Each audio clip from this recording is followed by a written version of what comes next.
Hello again, and welcome to Harness the Power of Data using Amazon Redshift and Matillion.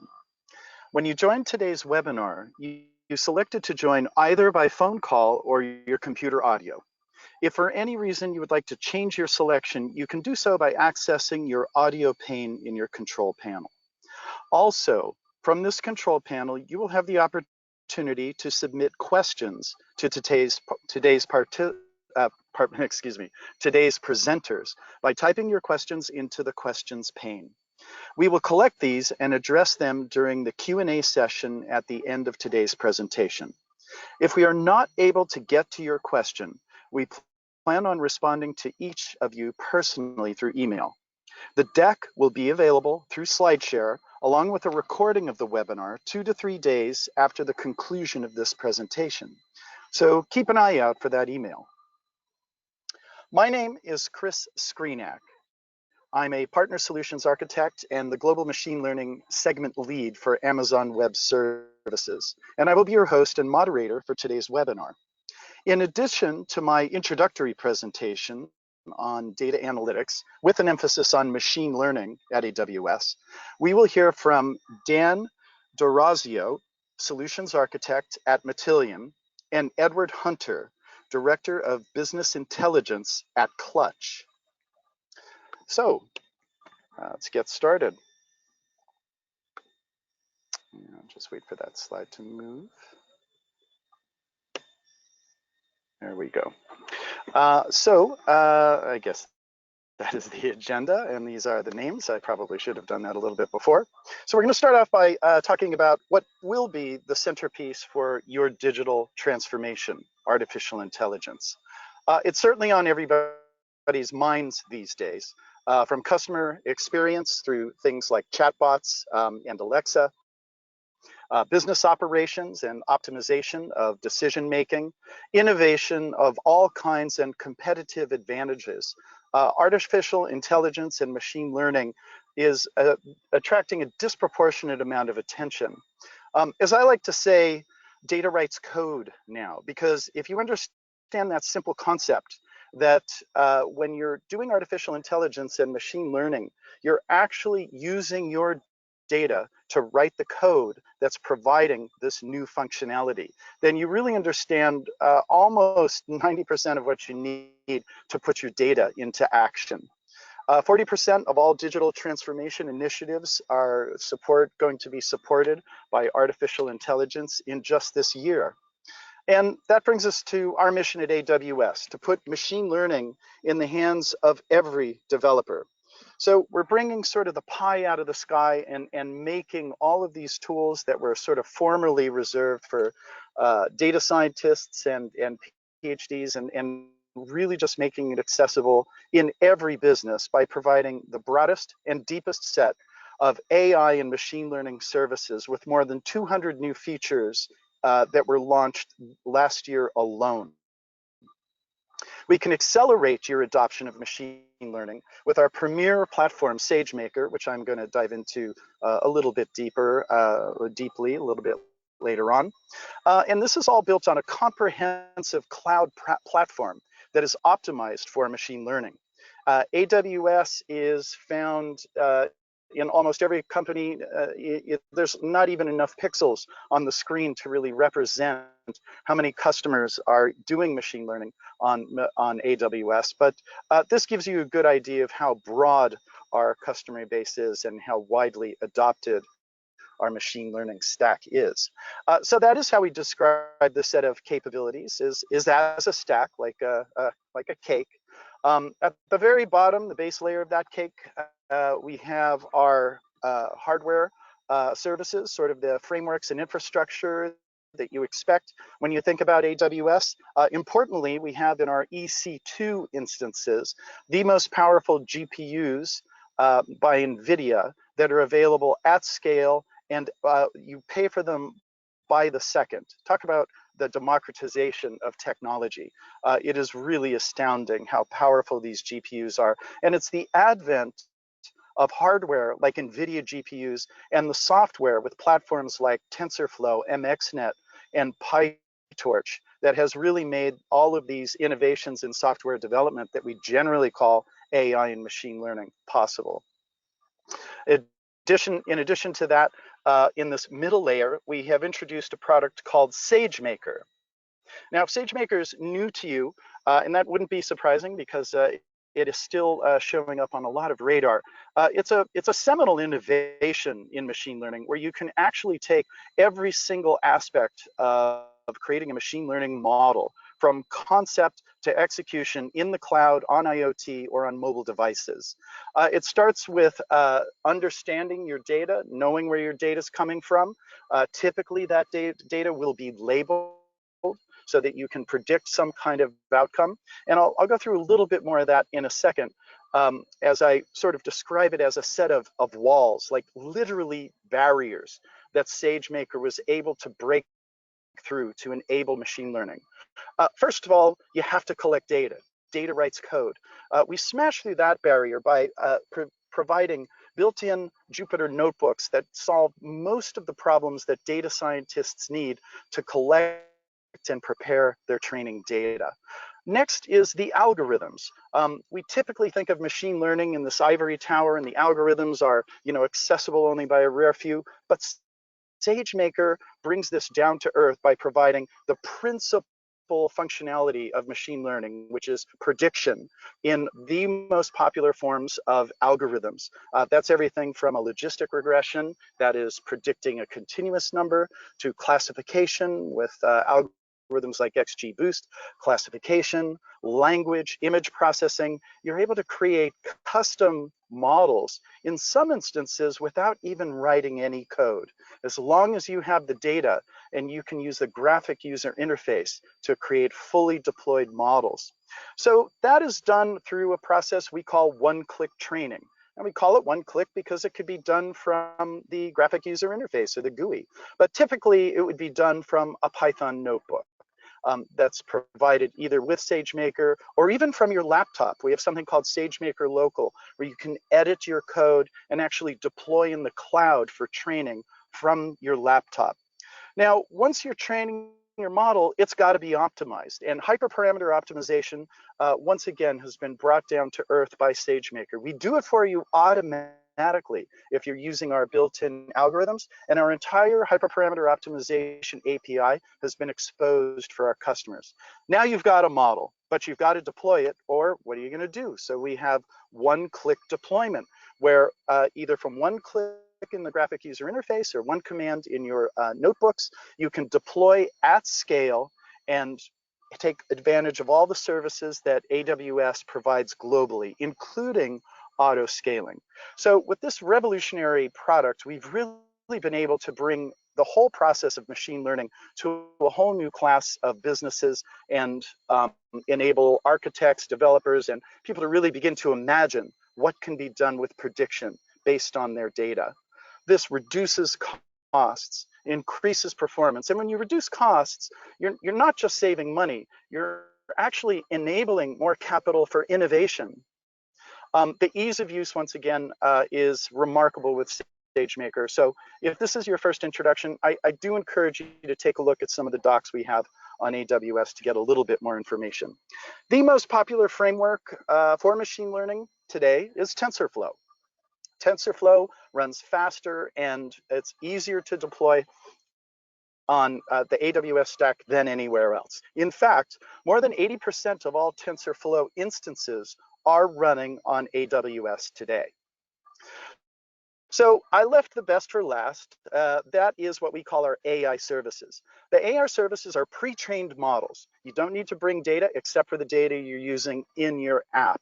That could be everything from vision, where we'll do object recognition, celebrity recognition, two-factor authentication by recognizing, say, a person at your front door against an employee database or a friend and neighbor database if it is actually your home. The language services, which of course have made Alexa famous, Lex and Polly, the actual tools we use in Alexa, we expose through this API. We've introduced a couple of new products too that are really fascinating, practical. First of all, Personalize, which enables you to create a recommendation engine using the exact same tools we do at Amazon Retail. Forecast, which takes time series analysis and once again sort of brings it to the GUI. All you have to do is bring data. You really don't even need to code. However, it is expandable to if you do want to use your own algorithms or augment ours. So that's the machine learning stack at AWS. Let me just talk a little bit about how that top level stack can be combined in a pipeline to create functionality that used to be, take months or even years to enable. First of all, let's talk about customer service. Now, obviously, we're familiar with chatbots. However, when you add things like transcribe and translate, you could take multi-language history that you have with your customers and create really dynamic customer interfaces that are conversational. And what I mean by conversational, if you've had the experience of calling up a company and it's press 1, 2, or 3 to do this or that, that's not a conversation. You should be able to, and you can with our tools, speak in a natural language, the same way we might talk in any conversation to achieve the goal that you made that call in the first place. We do transcription, intelligent routing, sentiment analysis, and even in real time, you can graph, are the calls coming into my customer service center generally positive, generally negative? You can look for spikes, you can look for anomalies, you can do an analytics by employing text to speech and multilingual omni-channel communication. One more detail here is red awning, which has adopted Lex and Poly and actually gave it their own voice, a voice called Sophia. So if you haven't heard that, you can actually do that. You can bring your own voice to the chatbots and really add that to your brand. I'll just go briefly through some of the others.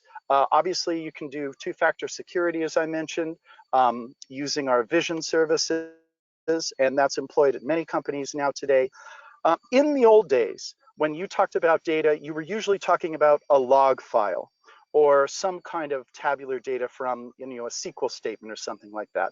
But the reality is today, everything is data. Everything you see that can be recorded with a camera, everything you hear that can be recorded with a microphone, and some things you can't see in here, like your Bluetooth signals, can be captured and used for content moderation, contextual ad insertion, scaling and searching your media library. So we enable all these tools by putting these combinations of our top level stack together. You can also do localization, really getting to understand the voice of your customer through analytics and adding media to your advanced analytics, personalizing customer experiences with recommendations, doing forecasts from your transaction log or any kind of supply chain logs that you have, and increase the efficiency of your business through automated processes. So that is the machine learning stack. Just wanted to mention that briefly before we move on to our guests. Before I do want to mention data rights code. So we encourage you to look at the entire data and analytics stack. Choose the right tool for the job. In the old days, everyone chose relational. But if you're serving millions of hits at a moment and you need to translate that, you're going to use key value pairs.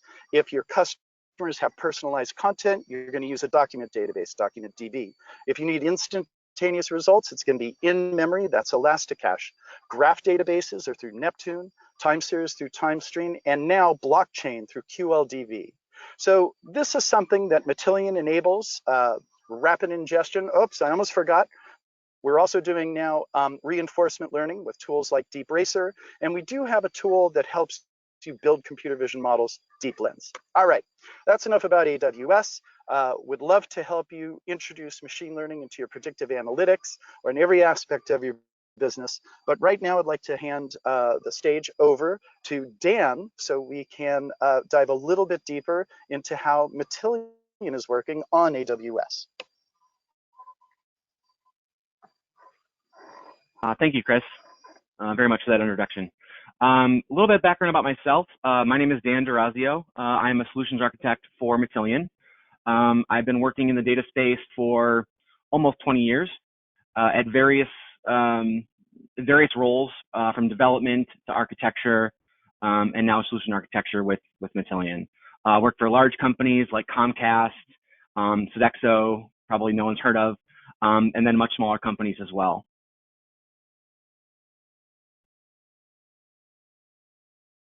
So where does Matillion fit into the BI stack?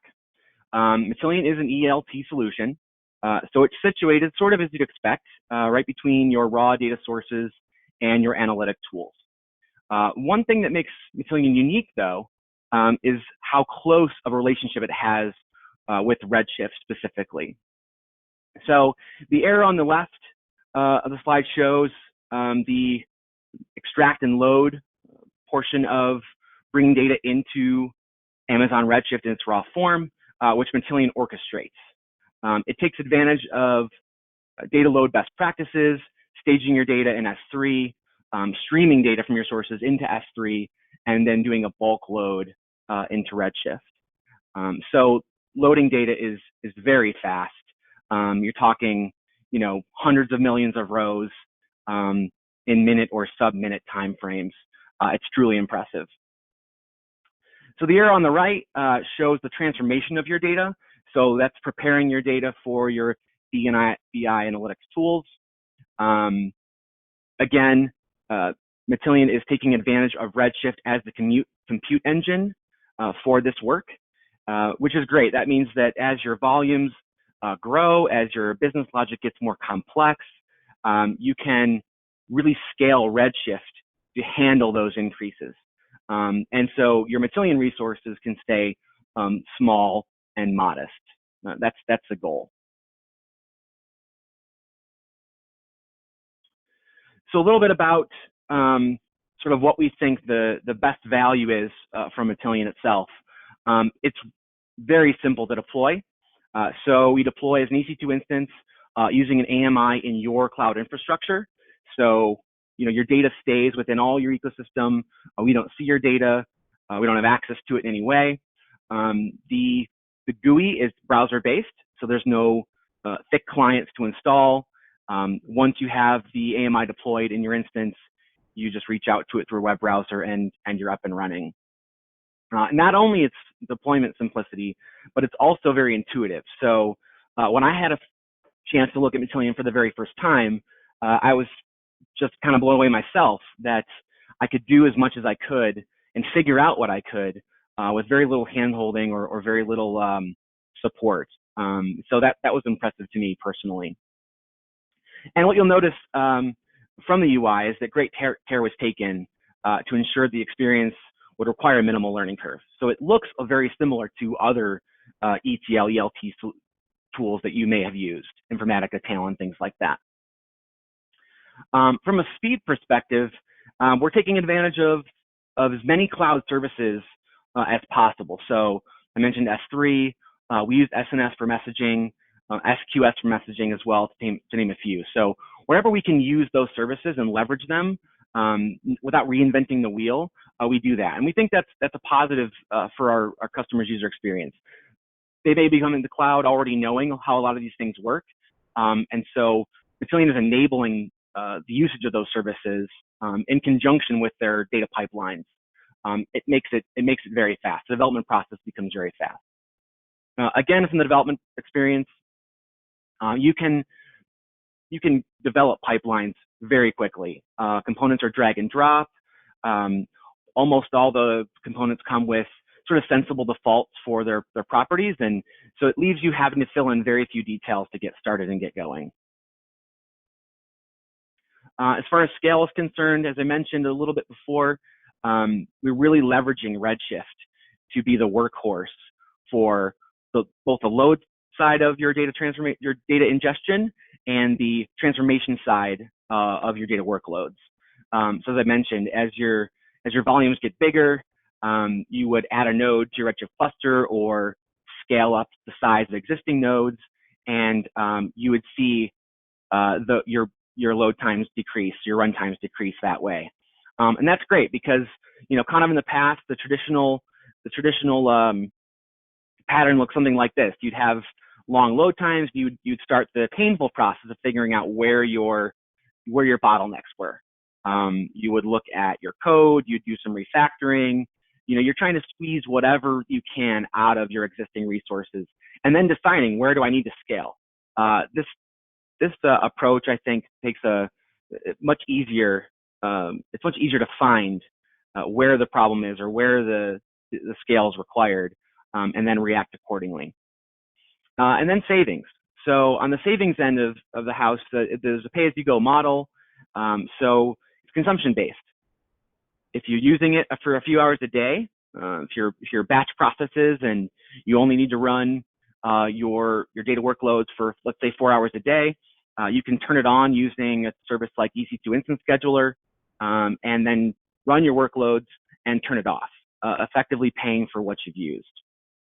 So, it gives you control, it gives teams control in general over the cost of their ETL infrastructure. And as you're about to hear, in not too distant future here, is you can even get more creative with it than that. And it's pretty impressive. So how are our customers using Matillion today to modernize? The common use cases, we'll call them common use cases, although the variety is pretty wide. Things like data transformation. So coming from a tool, an on-premises tool, and they're porting that transformation logic over into Matillion, so they can reap some of those scalability benefits as discussed prior. Data migration and ingestion. So maybe they're moving data to the cloud for the very first time, and customers are looking for a solution to help them do that. And so taking advantage of that streaming capability and that bulk ingestion and loading really helps customers with that use case. Faster ROI. So the development time is crazy fast compared to traditional tools, as I mentioned, and that was my first experience with it. I was just blown away by how much I could get done into how little time. And so customers may evaluate Matillion and say, hey, our ETL development is just taking too long. Takes us hours to ingest a new source for acquisition, and that's just too long. We just have too many things and too many projects relying on this data to wait for it. Better performance. So spoken a little bit about that already, but when there's a performance issue and your users are waiting for reports hours into the morning, and you're still scrambling to find where the bottlenecks are, it's really frustrating. From personal experience, I can say that. And one of the nice things is if in the short term you can scale up a cluster and get your workflows going, and then you can spin them back down again and reevaluate where the problem is. Another use case would be to automate data workflows. So Matillion comes with a cron-based scheduler. It integrates with enterprise scheduling tools as well. So it helps stitch the things together so that your ingestion occurs directly before your transformation, and that those dependencies are kept in check and right on. And then, of course, being a sort of an engineer, I don't really have that great of an imagination myself. And so I'm often sort of blown away by our customers' use cases and how they're using Matillion in creative and interesting ways. And that's what you're about to hear. And so I pass that over to Edward. Great, Dan. Thank you so much. I'm Edward Hunter. I am the Director of Business Intelligence for Clutch. We are a loyalty and CRM platform. We deal in a variety of different verticals, primarily retail, but also pharma and banking and finance are a few of the verticals that we deal with. The primary goal of our organization is to help our customers identify, understand, and motivate their customers. And these three simple words actually imply a much more challenging, conundrum for the customers that we work with in the various spaces that we deal in, including retail. There are significant challenges in today's marketplace, especially in retail. And so understanding the customer, requires more than just instinct. It requires data, and it requires intelligence and even intelligence that goes beyond what humans can provide. Our platform is based on the idea that we take first-party data from our customers. We often blend that data with a combination of third-party data or platform data from other services our customers might be using.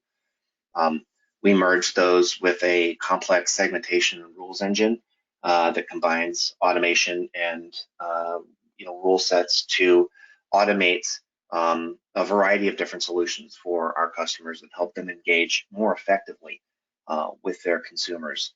Whether those solutions are stored value in the form of loyalty and rewards gift cards, or understanding a profile and the relationship that our clients have with their customers, and right down to loyalty and loyalty engagement. This platform basically allows our marketers to have a profile-based view of their consumers that help them understand things like how frequently that audience is being monetized and what's the reach to a particular segment of an audience. And if you can imagine sort of a grid of segmentation where at the bottom you have sort of new customers or lapsing customers, and at the very top you have your customers who engage more frequently or most frequently with your organization, spend the most money, and have higher sort of in-basket behaviors. How you deal with those different segments is going to be vastly different. And so an understanding of how these profiles interact with your various marketing vehicles is essential these days. So when we work with our customers to identify and understand their consumers, the first thing we do is we integrate their data. Now, we're integrated with a broad spectrum of point-of-sale systems, CRMs, e-commerce, as well as integrations with a variety of different APIs and third-party platforms. Once we've ingested or onboarded our customers, a lot of times their data ingestion is automatic, either via our automated APIs or through a batch process.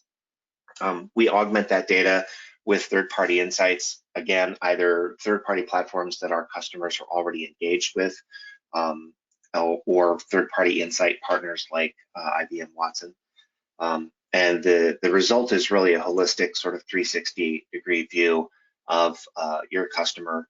And within the context of our platform's database, you're really able to leverage a variety of different tools, including machine learning, reach, frequency, and monetization scoring, a wide battery of engagement data across the omni-channel, but also compliance and privacy and consideration for that communication is also a big part of what we do. It's a permission-based market today, and an understanding of how to engage with consumers goes far beyond just whether to reach out via email or SMS or digital web, and into the consideration for how that relationship is perceived between the consumer and the client.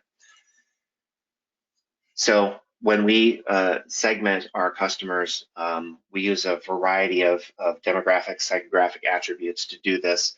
All of this allows the data that's coming into our ecosystem to continually sort of update and optimize these segments in real time, building the clearest and most near-term real-time picture of what the consumer's engagement with the brand is. And that enables our marketers to really take immediate action on near or real-term events with their customers. And this lends a very powerful sense of in touch,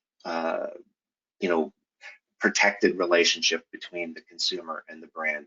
We also help our marketers to understand, across a myriad of segments where consumers may belong to multiple segments at once.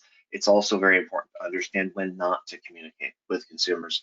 So we kind of bring a broad spectrum and battery of data together to do this. We do it 24/7, and it represents some significant challenges for us as a data-driven organization. We bring analytics, whether it's through our UI or through custom insights, sometimes provided by our internal analysts via Looker. We provide campaign reporting and attribution down to the purchase level. And this allows our marketers to really understand the value of their marketing touch, as well as when and how to communicate.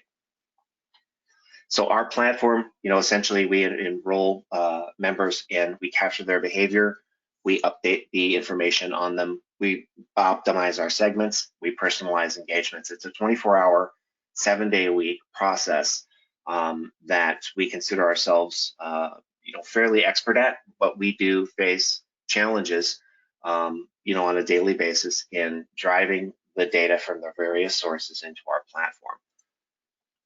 Now, a lot of people that are on this call and in general in the marketplace, a lot of people have some types of data challenges some of the time, right? We all deal with disparate data, whether it's structured or unstructured web data, transaction data.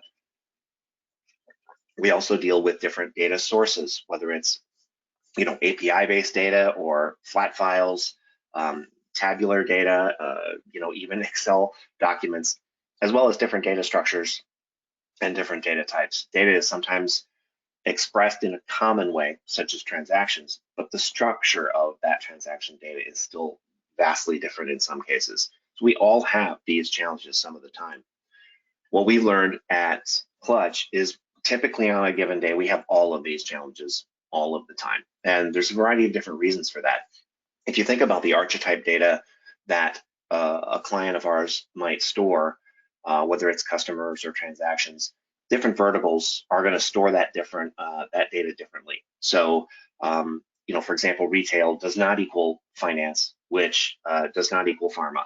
And even in the same verticals, our customers might store vastly different attributes about their business, about their consumers, and they might add new attributes to this mix, with a high degree of frequency. And of course, as we've all experienced, it seems everybody wants to use a different data type or a different standard or a different format in how to express their data and how to provide their data. And so, at the beginning, as our company has grown, to deal with the broad variance in how data is structured and how vastly different some of our customers in the various verticals are, we probably did what a lot of people did and created a lot of custom solutions. We try to have a base of sort of standard ingestion procedures, our API and whatnot. But at the end of the day, we found that we were writing a ever-growing sort of repository of solutions that were designed to handle, customer A specifically or customer B, with the goal of driving their variances amongst all of our customers across all of our verticals into a commonly viewed, CRM platform that, regardless of whether you're a marketer for pharma or, a brand manager in retail, you can log into the same interface and feel like you're speaking to your data specifically, so without over sort of genericizing it or trying to fit everything into the same sort of data pigeonholes. So we decided we needed a solution to address a broad range of challenges. I have a background in data warehousing and enterprise ETL. I've worked with tools like Informatica and Microsoft SSIS and a variety of different tools that sort of prevented the need of creating reinvented the wheel solutions and gave us some capabilities of sort of mapping out workflows. So we decided to evaluate tools to help us in this regard. And so when we were evaluating these tool sets, we had we're a pretty tough customer. I mean, we get called to order by our own customers, and so we expect the best out of the vendors and the software companies, whether it's software as a service or on-premise that we deal with. We needed a tool that was able to access pretty much data anywhere. Now, we're a very AWS intensive shop. If there's an AWS component, if we're not evaluating it for use right now, it's probably already in use. We're making dramatic steps towards serverless architecture. We're a hardcore Redshift shop. So tight integration with Amazon's tool sets, especially Amazon S3, SFTP and FTP protocols, third parties, other APIs. We needed a tool that was going to give us a broad access to retrieving data from a variety of different sources. We also needed something, when you're dealing with onboarding a customer, I might be giving you a terabyte of historical data, discovering the features and the data structures and really getting a sense of how best to capture, ingest, and store that data can be kind of daunting. You can't just have analysts moving, terabytes of data around and trying to extract enough information from them to form a strategy and to do that, with any sort of agility. So we wanted something to give us some rapid agility in terms of exploring and discovering the data that our customers were providing, especially during onboarding. We wanted to be able to, at least in some cases, have a set of standard solutions for ingesting and transforming data, but also, when necessary, be able to customize that data and even marry those customizations up to work in conjunction with other AWS services. So, for instance, to communicate the outcome of a process to a Lambda function via SQS or something like that. And we also wanted it to be as close in functionality and design as enterprise ETL and data bridge solutions, for the simple reason that we didn't want to have to become experts in the tool before we could leverage the tool to expertly manipulate and transform our own data. And that's a big problem out there in the marketplace right now. If you're somebody like me, I've been doing this for 30 years, and everything's being done in the browser right now, and that's fantastic.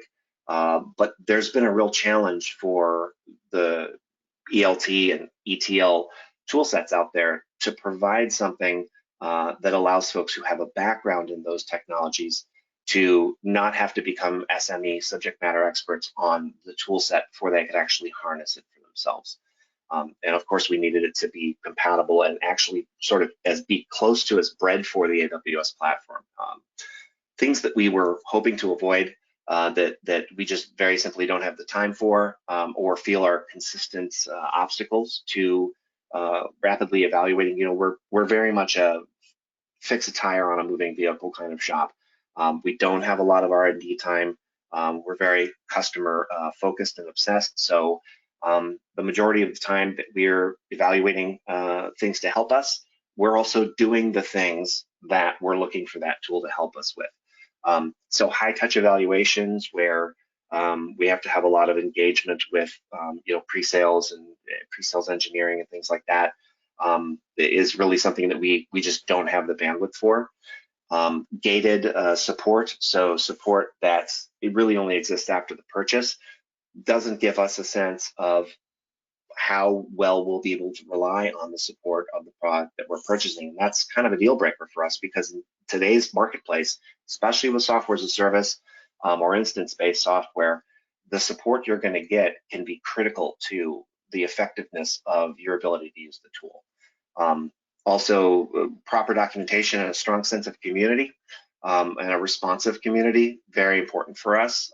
We know that we can't always get the answers that we want from the provided documentation, but having good documentation and a strong sense of the ability to go out and reach to a community also probably encountering similar challenges is very important to us. It was also important that we were able to evaluate based on a complete set of features that weren't limited, based on artificial gating of things within the application. So we needed something that worked very, very effectively with Redshift. As we use this internally to help visualize and analyze the data, we also use it as a platform of a gateway platform, really, of storing and pre-aggregating data that's to be used in ML models. Redshift is vertical and columnar, and this is if you're doing RDBMS or RDBMS-like data today, and you still want to be able to use ANSI SQL to do it. We found Redshift to be astonishingly responsive, both in loading data and extracting data, and its ability to scale out to at-rest data sources. So for example, using Amazon Spectrum to extend a Redshift database out into the S3 space, even when the data is compressed. We're talking about customers who potentially have, 15 to 20-year digital histories. Who among us, has clusters that can readily accommodate that kind of data, especially when it's known up front that a large portion of it may never be utilized or may be utilized very, very sparsely. We went with Matillion because the evaluation was extremely approachable. It was simple, not just for us who have a background in ETL and ELT, but for our DevOps folks. And we found it to be deceptively flexible. In what I mean by that is that we discovered features and capabilities. We continue to discover capabilities of the platform that are novel, that we didn't see before, and that have really helped us, come up with solutions faster and even expand those solutions into new ideas and new concepts of how we can move data around and blend it with outside and third-party data sources. And of course, it's scalable, which I'll talk a little bit more here in a moment. We were able to get Matillion up and running. I had our DevOps folks set me personally up an instance. I have probably the strongest ETL, ELT focused background at the organization. So when I first logged in, I found that, I started in the morning. I carved out some time for myself. I thought, well, give it a little bit of time today, and maybe by the end of the week, I'll figured out how to do some stuff. By lunchtime that same day, I had figured out how to discover the structure of data stored in S3 and ingest that in the best possible way. I'd figure out how to transform even complex transforms such as packed strings into normalized data structures. I discovered that I could create schedules that not only we could use the CloudWatch event services, we could use Lambda. We could use Lambda triggered. For example, when S3 gets a file hit from one of our customers, it can tell Lambda to fire a command at SQS, which communicates and enqueues Matillion to launch tasks. All of this stuff was discoverable for us, and not only that, but it was easy to explain. And one of the challenges we have, and at first with Matillion, this was sort of an obstacle. Matillion has this pay-as-you-go model, which it sounds great. It really does. I mean, you think, well, you're only going to pay for what you use, but from a finance and accounting perspective, you just kind of get a blank stare back, because there's their thinking is that it's very difficult to understand whether we're paying a lot or not a lot, and they're sort of used to the model where they can predictively understand this is going to be the capital expenditure for this software, this month. What we found was that not only was Matillion more cost effective, even on a 24/7 usage than many of the other software that we were evaluating, but that the pay-as-you-go functionality actually allowed us to establish workload and cost centers for our projects in progress. So for example, we are able to use a single instance of Matillion to do very specific things, whether it's for a particular customer or a particular project. We're able to keep code separation and scale the workloads, independently from another. And it actually turned the pay-as-you-go concept into a pretty huge feature for us, as we discovered an ability to really isolate what things were costing us from a data loading and transform perspective.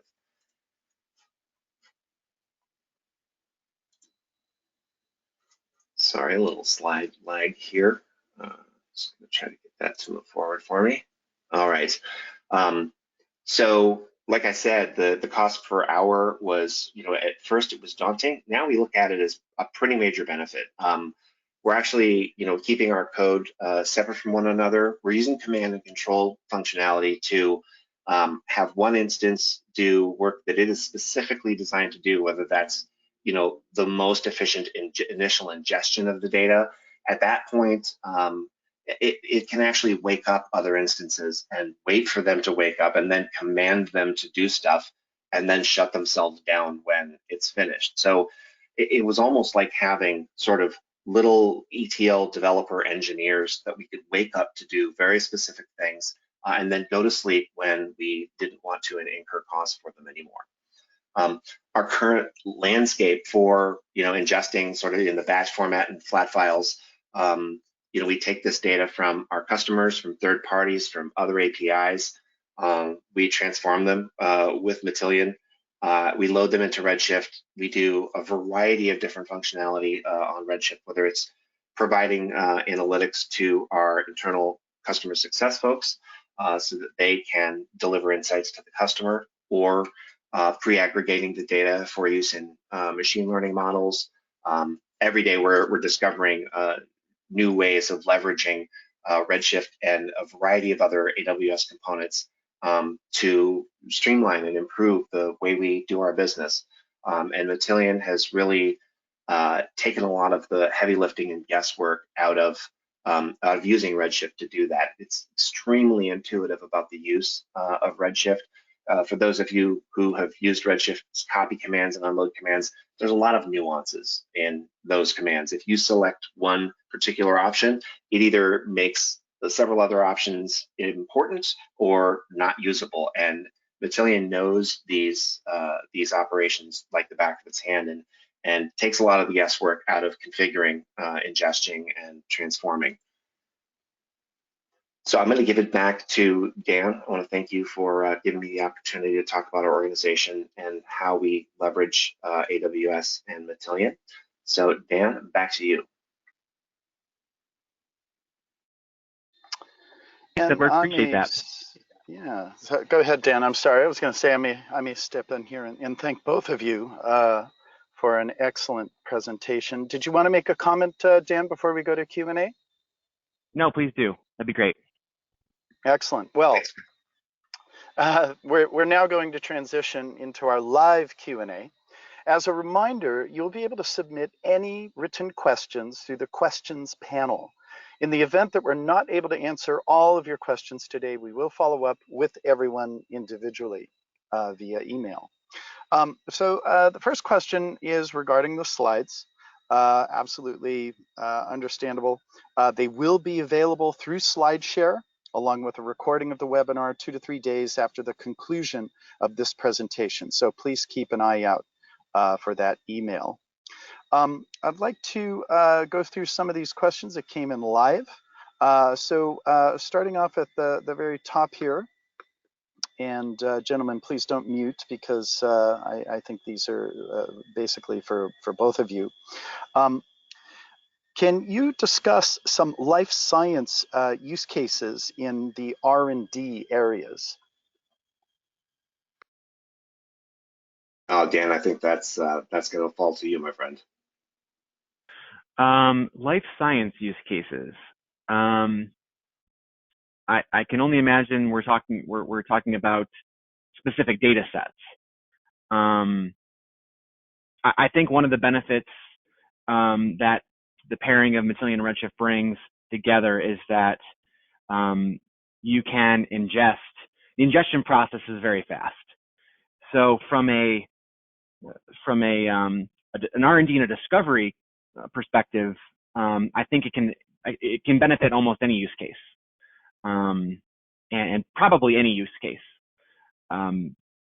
just by getting your raw data into a place that you can look at it centrally, quickly and without a lot of lever pulling and button pushing. I think that alone would support that use case. We at Clutch, we don't work particularly in life sciences. We do a lot of work with pharma, and I know a big challenge in the pharma space today is very simply assembling all of the necessary data in one place, creating data lakes, and then leveraging the data in those lakes to build and aggregate data in meaningful ways that can be consumed by machine learning algorithms. And we have found that Matillion is extremely helpful in building those data at rest lakes in terms of its partitioning and its capability of building extensions off of Redshift. And so we've sort of been using that to make the drive towards patient or prescriber level insights, because those are really driving competitive advantage in pharma and I think life sciences as well. Excellent. I'm going to combine the next few questions because they're all somewhat similar. They're all about ETL. So, what was the data transformation tool that was used? Was it Informatica, something like Informatica Power Center? And is that complementary, or is Matillion a replacement? I can take that one. I was an Informatica developer for almost 15 years in various aspects. And I would say I would replace it if it was me. If it was my own shop and I had to evaluate both, I would use Matillion going forward. So, Matillion is data transformation for the cloud. One of the key benefits is that it's native pushdown. So instead of relying on your VM resources that Informatica or Talent or these other products would run on to do all that complex transformation logic, we're pushing that down to Redshift. So the scalability just is it's not even comparable. And realizing that those other tools, they have maybe similar push down capabilities, but I can tell you from experience, at least my experience, is that almost all of those tools, when they say they have things like push down, they come with a fair bit of gotchas.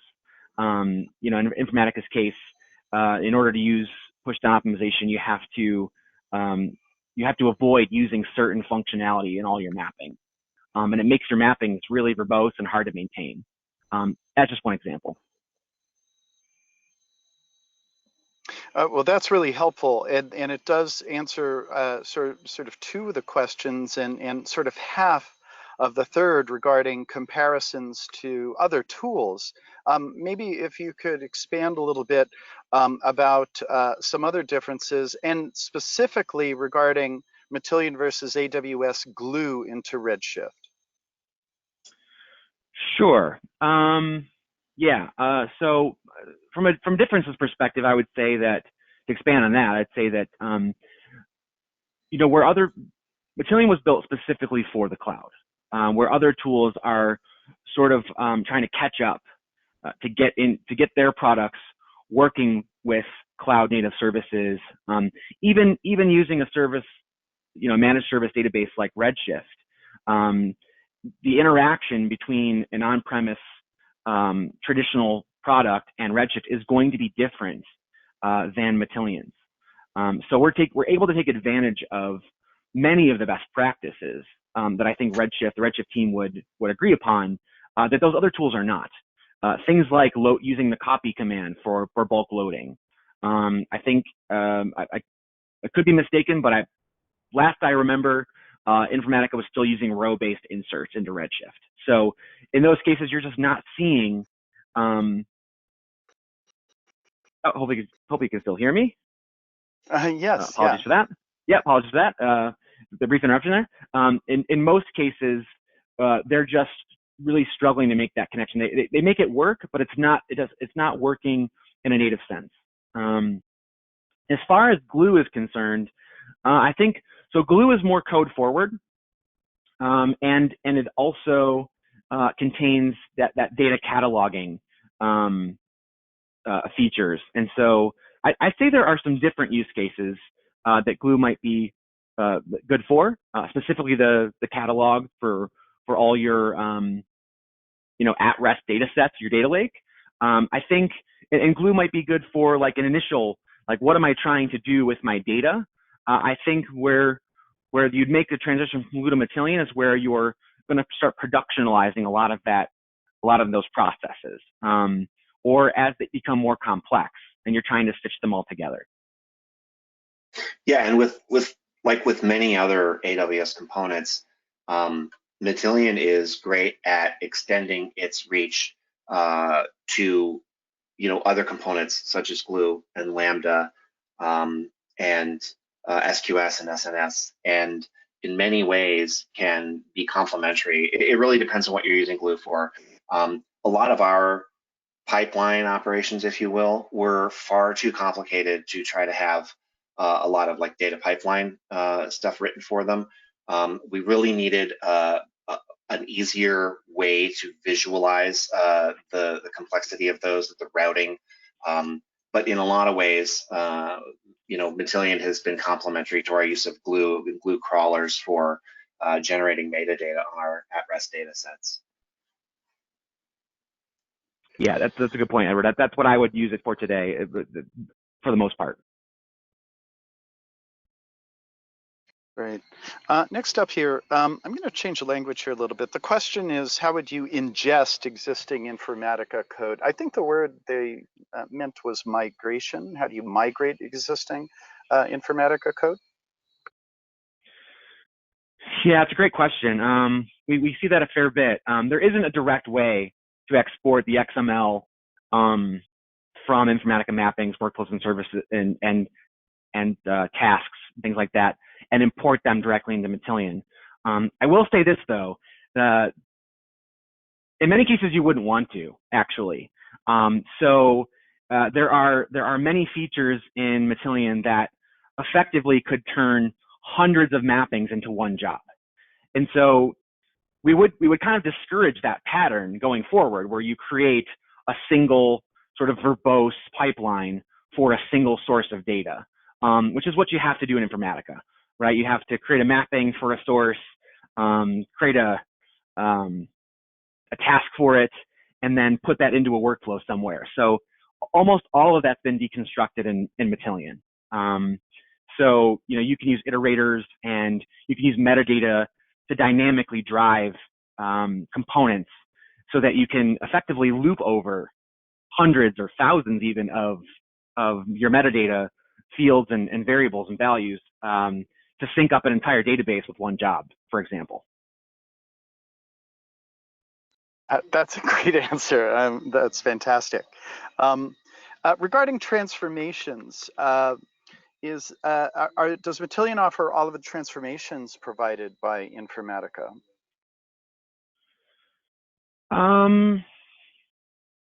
That's a good question. Yeah, and I'd say probably a few more.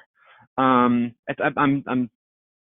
don't have a cheat sheet to say side by side which things map to which things, but we're leveraging Redshift. So whatever you can do in Redshift, whatever you can do with SQL, you can do with Matillion. So thinking about things like the normalizer, using like unpivot and pivot, those are similar functions in Redshift that exist as a specific transformation in Informatica. So yeah, I can't think of one that we don't have, to be honest. I'd say that the paradigm is different though, right? We don't have lookups. You would just join to things. So a lot of the things are simpler.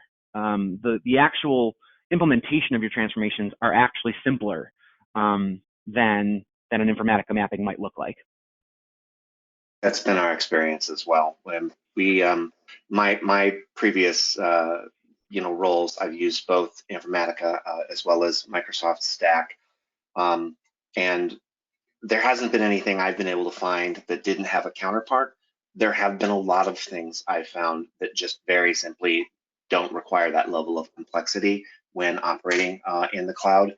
And so Matillion really kind of doesn't have a lot of the hoops you had to jump through for some of the tasks at the sort of terrestrial data center or outside of the cloud.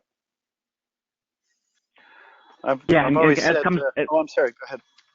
I was going to say, as come to mind, the one thing that pops out to me is that Matillion isn't row-based like Informatica is. So anything that you would act upon a single row in Informatica, you wouldn't do in Matillion. You actually do it in bulk.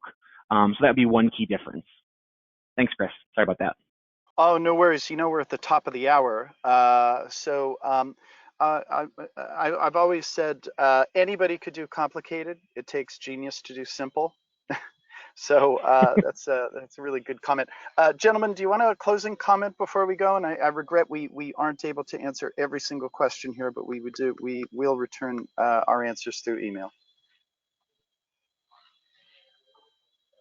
Sure. Any Well, I closing think comments? sure. I think one thing I wanted to point out that really set our dealings with Matillion aside is that getting involved with new technologies, new software platforms, it's intimidating. I describe it as sort of, you know, adventuring out into the forest. I can say, that one of the things that sort of set this project apart, where we implemented Matillion, was their support team. It's comforting to get great support, but it's even better when you really feel like the folks that you're working with are actually interested in the challenge you're facing from a challenge perspective. I personally like dealing with geeks who think about data and how to move it around. And I've been very pleased to discover a group of folks in their support organization who, are actually interested in the solutions that we're trying to bring to bear. So I can't say enough about their support organization. Excellent. So everyone, please remember to fill out the satisfaction survey after the webinar, and thank you all for attending. Goodbye.